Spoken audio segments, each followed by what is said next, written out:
Gagawa na tayo ng pataba. Ibababad natin dyan yung mga dahon ng kakawate na pinutol natin.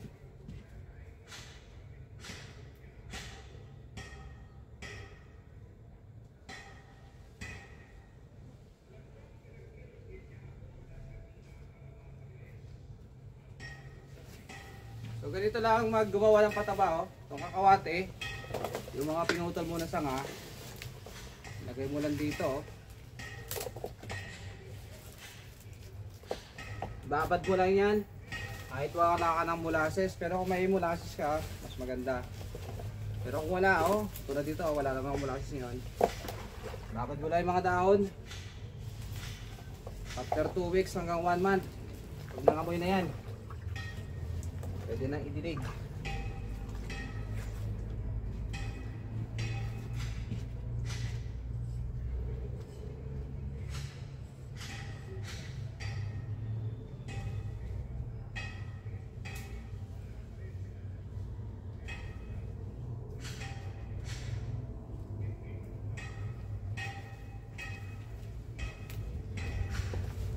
Dito, oh. Ayan, nababad na lang natin. Basta pag gano'n na to, nangangamoy na. Nangangamoy to pag gano'n, nagalaw-galaw.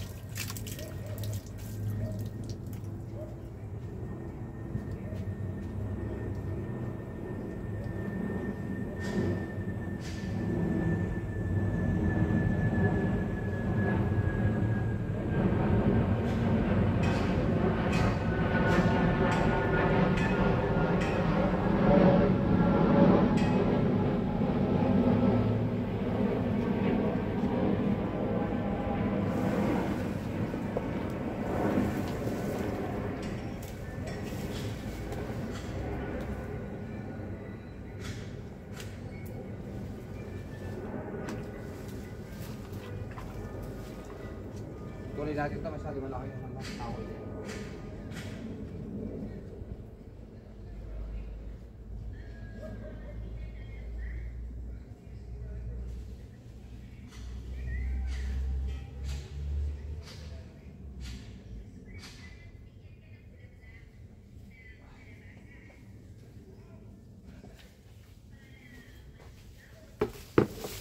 Bababad mo lang to ang dahon ng kakawate.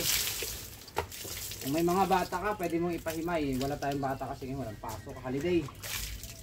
Kaya tayo na lang gagawa.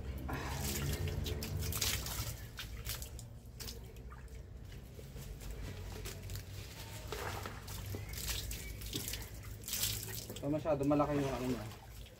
Tuloy natin.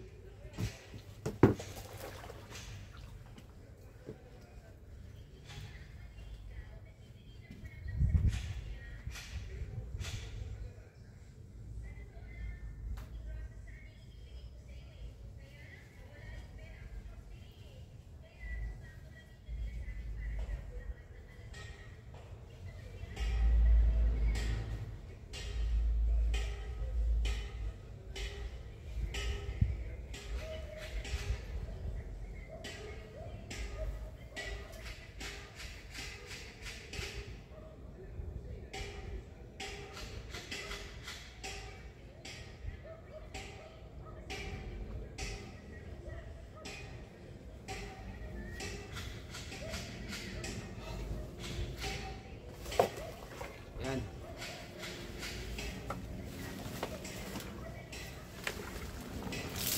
Yan, o. Lulubog mo lang to. Kalubog. Lagay mo na yung takip.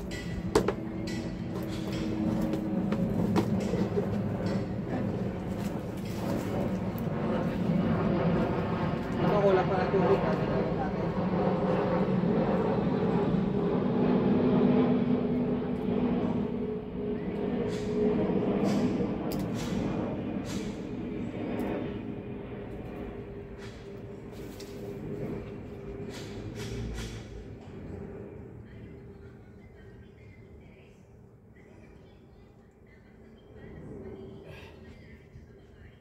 Ay, naku, sakit pa ako.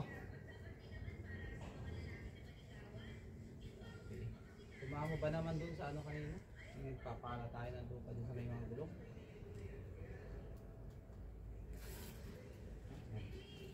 Ituloy natin na ang tubig.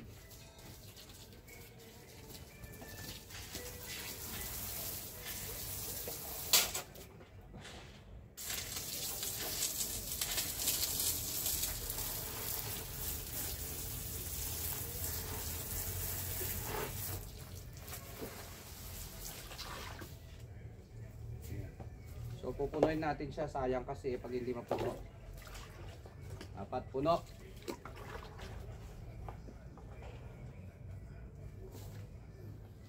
Tapos lagyan natin to ng pabigat. Para hindi ano.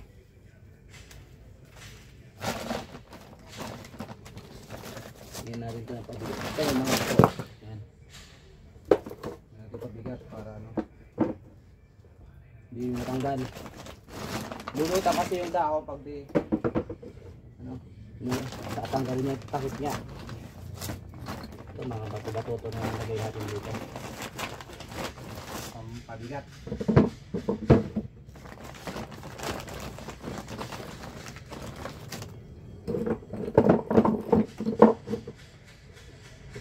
Ayan. So ito na lang. Ito na lang ang ano. Ang ano natin dito.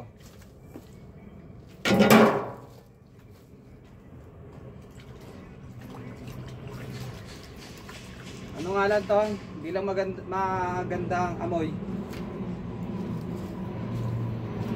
Pero napakabisa naman yan kapag ano. Ayan, so ito, makagagawa lang to. Nadignan kasi natin yung dalawa kahapon kaya palitan natin. Hindi lang magandang amoy niyan pero tested ko na yan, napakabisa talaga. Napakaganda sa mga halaman.